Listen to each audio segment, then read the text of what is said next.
Wow. This is some breaking news. President Joe Biden is considering his future in the race. This is from a report in the New York Times. This is the first time that he has publicly acknowledged, or I should say, a report has publicly acknowledged that he is considering his future. So, stories like this don't leak for no reason. This was leaked to it's my opinion that this was leaked to the press as an idea to float out there and get people sort of ready for the possibility of Biden not being the candidate. So, a report here from New York Times, this broke about 20 minutes ago. Biden told Ally that he is weighing whether to continue in the race. The president's conversation is the first indication that he is seriously considering whether he can recover after a devastating performance on the debate stage in Atlanta on Thursday. So the next few days are going to be the deciding factor for him, according to this ally. So this report broke by Katie Rogers here. Biden knows that he may not be able to salvage his candidacy. This is also the first time that there's any public acknowledgement that Biden is aware of his faults. So the next few days, including an interview scheduled for Friday with George Stephanopoulos of ABC News and campaign stops in Pennsylvania and Wisconsin, must go well in order for him to decide to continue. Now, I fully expect for them to go well because I'm sure this interview was scheduled at a time that works for him. These campaign stops at a time that works for him. Again, I discussed a report from Axios from a couple days ago where people within the White House are aware that there are two different Joe Bidens, essentially, where he is more alert and aware from 10 a.m. to 4 p.m. And apart from those times, he is, 4 p.m. onward or before 10 a.m., he is an elderly man because that's what he is. You'd expect a guy who travels all across the country, who goes to different countries, who gives all these, speeches. You would expect anybody doing all that at that age to be exhausted, which may go to why they're not right for the job, at least when it comes to campaigning, which is very important if you hope to avoid a Trump presidency. So his ally goes on to say here, he knows if he has two more events like that, speaking about the debate, we're in a different place. So this is the first time there's any acknowledgement of this happening. A top advisor to Biden who spoke on the condition of anonymity to discuss the situation said the president was, quote, well aware of the political challenge he faces. So finally, there's some actual acknowledgement that Biden knows he's not the greatest. This is a huge step in the right direction. Again, if you are concerned about Trump winning the election, which you should be if Biden is the candidate. This gets to some information here from Data for Progress, and I'll get some clips as well from Democratic politicians that are also, even before that report, openly discussing the idea that Biden may not be the candidate. And so Data for Progress here, this is a recent poll. This is after the debate. If the election were being held tomorrow and these were the candidates, who would you vote for? So between Biden and Kamala Harris. So Harris matches Biden in most areas or exceeds him. So honest, they're the same.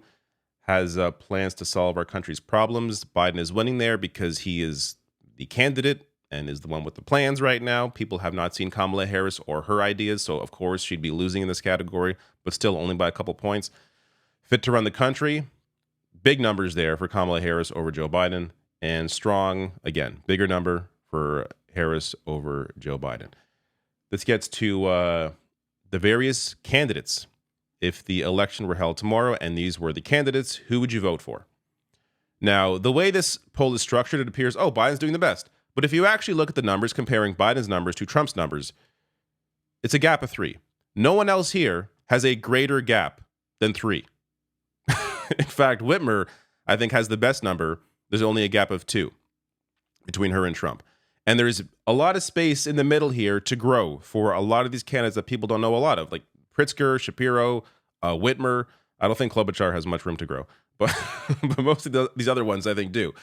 And Harris as well. There hasn't been, and the reason I keep talking about Harris is we're going to get to why it makes the most sense for her to take over, not necessarily because of her numbers, though I think she still would do better than Biden, but because of campaign finance laws and just the fact that she's the vice president. But Harris, I think, has room to grow here as well because, again, she has not been in front of the cameras the same way that Joe Biden has. So this gets to the American prospect. Piece from David Dane here from yesterday. Campaign finance laws give Harris a big boost in Biden dropout scenario. If Biden were to withdraw his candidacy, only Kamala Harris could seamlessly use funds raised by the Biden-Harris campaign committee.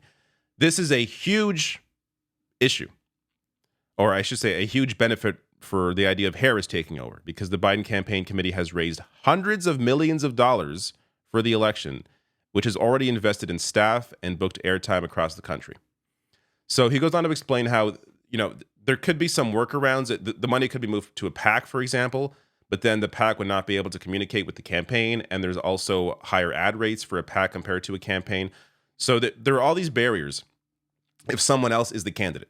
But if it's Kamala Harris, then all of that same money can be seamlessly moved to the Kamala Harris campaign and used in the same way it's being used right now, boosting the idea of Kamala Harris being the one to take over. I also saw this. This came just minutes before the report in the New York Times. Job opportunity. The Biden for President campaign seeks a social media platforms strategist to write daily content for Kamala Harris and expand the vice president's voice online. Now, this may have happened anyways because, again, there is an election coming up, so they may want to boost her voice regardless. But interesting timing for this to come up now. So I want to share this clip from CNN. To me, this idea is wild, and I don't see it happening, but it's worth sharing. But other party leaders we talked to are already floating the idea of opening it up to all contenders, having, let's call it a 5-week speed dating primary, maybe having debates between now and the convention, and then leaving it up to the convention. Their number one concern, who can beat Donald Trump, Anderson? A speed dating primary. I really don't think this is going to happen. This sounds too pie in the sky, too insane. There's so little time, and this idea is too monumental. Politics doesn't work like this. It takes time and lots of money in this case for sure to pull something like this off. What would you do? A primary again in every state? Like there's no time. I don't see this happening. I think it's a lot more likely, again, if Biden were to drop out, a lot more likely that Kamala Harris simply takes over, because that would be the cleanest way to do it. It would make the most sense, as she is the vice president. I'm not saying she's even the best candidate, but I think she would do better than Trump, or especially do better than Biden. And that just makes the most sense. And it's also sort of what is being hinted at here by a lot of Democratic politicians, including Clyburn, who look at how he defends Kamala Harris here. How would you feel if there is a decision for him to step down, if he decides that, and he has to decide that, or if the party pressures him to do that? How would you feel if they worked around and tried to go around Kamala Harris because of her lack of high poll numbers and popularity and broadly based? Do you think it's hers to have if it is not his? I will support her if he were to step aside. But I want to support her going forward at some time in the future. I want this ticket to continue to be Biden-Harris, and then we'll see what happens after the next election. No, this party should not in any way do anything to work around Ms. Harris. We should do everything we can to bolster her, whether it's in second place or at the top of the ticket. All right. A couple of things stand out there. One, he is clearly defending Kamala Harris, and the idea of, working around her would be ridiculous. No, you can't work around her. She's the vice president. And also, he's just openly discussing the idea of Kamala Harris being at the top of the ticket. This is not something any sitting Democrat, especially someone with the power that Clyburn has within the party, would be doing if this wasn't a serious possibility in their mind.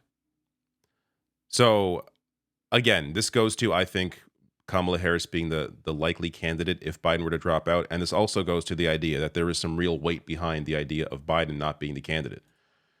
Now, let me share this from Jamie Raskin as well. Here is another sitting Democrat who also openly discussed this idea.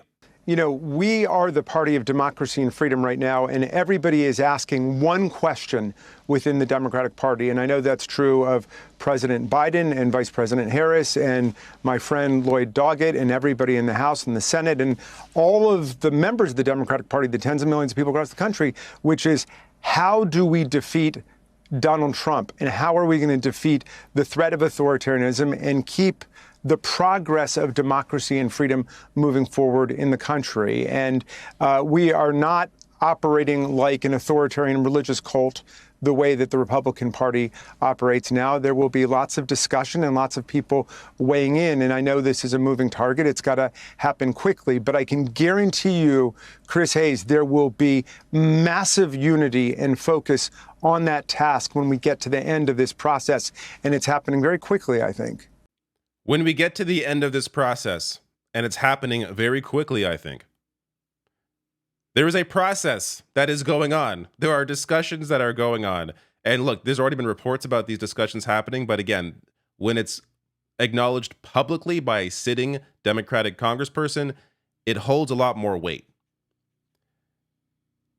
After the debate, even when these discussions were happening on, in the media, including Democratic operatives like Claire McCaskill, a surrogate for Joe Biden, even openly discussing the idea that Biden may not be cut out for this.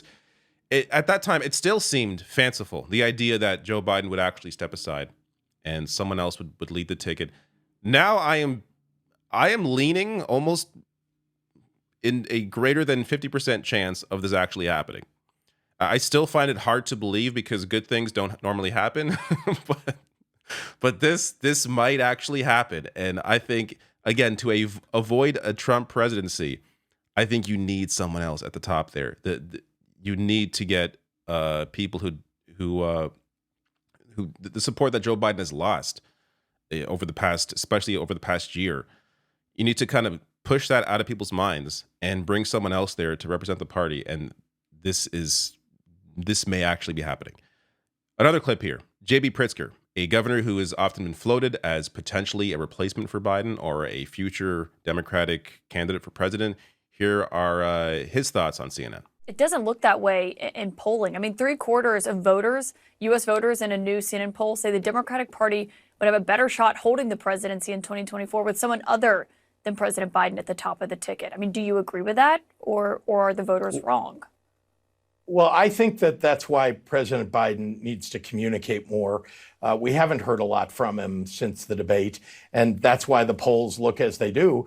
I think that when you come off a bad debate, you need to remind people why you're the right guy to elect. And I know that Joe Biden will do that over the next couple of weeks. At least I expect him to, or he'll make a different decision. And I think that's, again, this is a healthy conversation for us all to be having. And I think that the president needs to communicate to everybody, once again, why he's the right guy.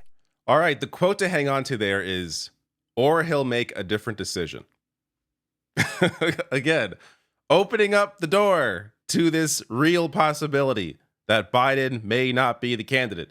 I'm going to end on this, which may be the biggest indication. This is a report from the Washington Post. Former President Barack Obama has privately told allies who have reached out to him that President Biden's already tough path to re-election grew more challenging after his shaky debate performance on Thursday, a harsher assessment of the presidential race than his public comments. Obama holds, obviously, a lot of weight over the Democratic Party still. When Obama is no longer confident in your ability to win, this is going to mean a lot. This can mean a lot, especially if Obama actually talks to Biden and maybe not tells him, but suggests it's time to step aside. So the next week is really going to be the biggest indicator. How Biden, as I discussed in that report, how Biden performs in the interview, how he performs on the campaign trail at those two appearances. And then the decision, I think, at some point, it's got to come soon after that. It has to happen soon because we are into July. Something's going to happen. And we're getting to the end of it. Whether he's going to drop out or not, I think we'll know within the next couple of weeks.